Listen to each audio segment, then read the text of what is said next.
pride. Ito ba yung sabon? Charing. Maglalaba tayo dito. Hindi, pride. Pride for me is something that you're proud of. But pride for me, it comes in two ways. Pride for me is you're proud of yourself, you're confident of yourself, but pride also comes with responsibilities.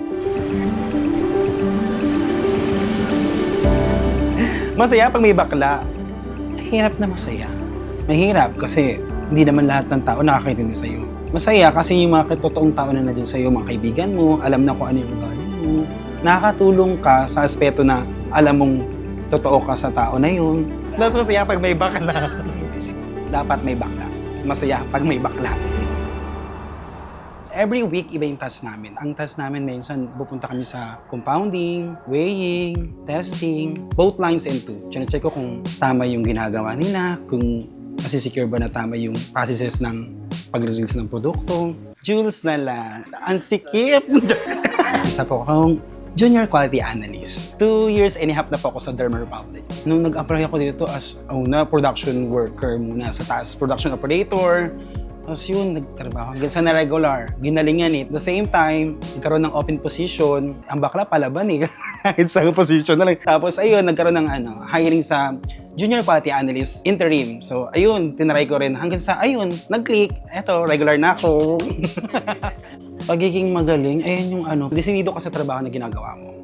Yung araw-araw, alam mo na yung nakakabisado mo na, yun yung nagiging basehan sa akin ng pagiging magaling. Mahusay kapag nakikita ko na yung pinagpaguran ko is ginagamit ng ibang tao. I make sure na involved yung mga stakeholders. Kasi kung ano yung lumabas sa utak ko, tapos nakita nila na nakakatulong ito sa company, doon ko masasabi na mahusay ako. First of all, hola, Chihuahua. My name is Denmark and they call me here as Queen or Demi. Pero sa gabi is Danaya. So, Sangre. Ganun. So, yung role ko sa Dermo Republic is I'm the business intelligence analyst. I work a lot with a lot of data sa company. So, basically, ito yung mga nangyari sa loob ng company. I do analysis para matulungan yung leadership natin in making their decisions. I create reports, dashboards, nagko-code, tapos naghihimay ng iba-ibang data. May mga processes na nai-improve. Yung mga loopholes na nakikita, nai-improve siya. So overall, nakikita ko yung gawain ko or yung output ko nagagamit ng lahat. There's already an established process na. Pero mas na-improve yung mga bagay na iyon nung pumasok ako. I can confidently say that. Actually, na-offend pa ako noon pag yung output na yan, sabi nila, ay gawa ng bakla. Very sensitive din kasi yung issue. I really hope na sana in the future na yung mga bata na my God.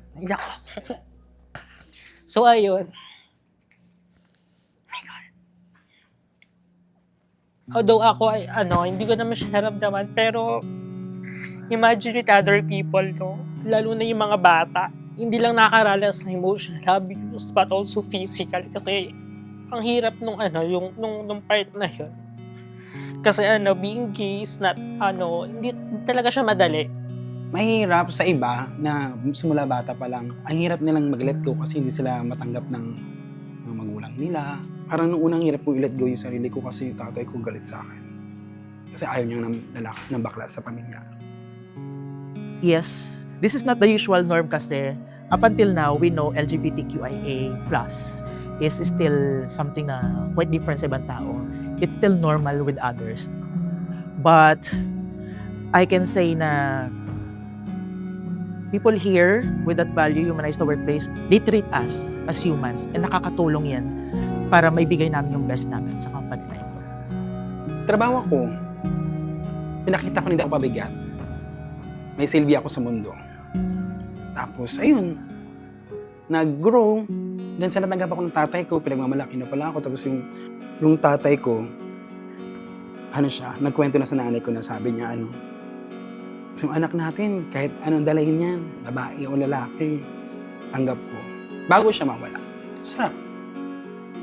Sorry, nakakainis. may mga steps moving forward na talagang makikita mo yung progress sa community tsaka yung pagtanggap sa community as the time goes by. So I really hope na sana in the near future, wala nang bata na mahihirapan mag-out sa parents nila.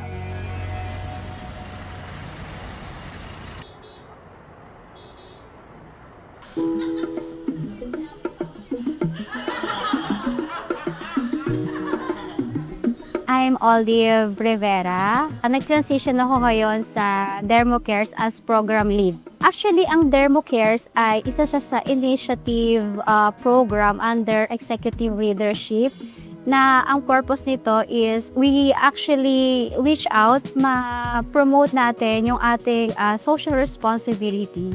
We give love and we also give hope, lalo sa mga underprivileged, for example, community.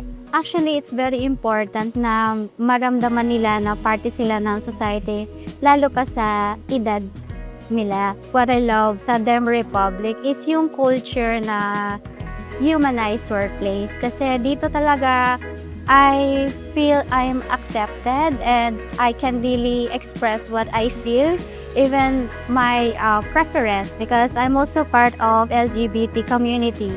Let go of who you are, become who you might be.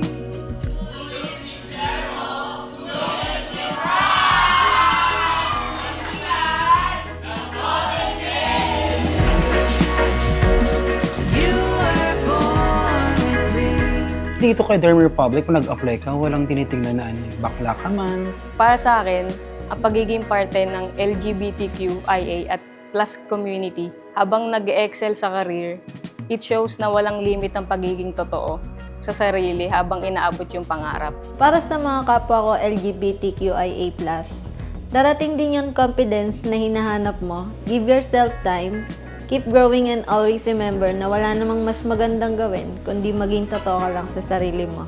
Yung pagiging tapat at mabuting tao. Kasi yun, number one naman yung susi sa pagiging totoo ka sa trabaho mo, tapos tapat ka sa team mo.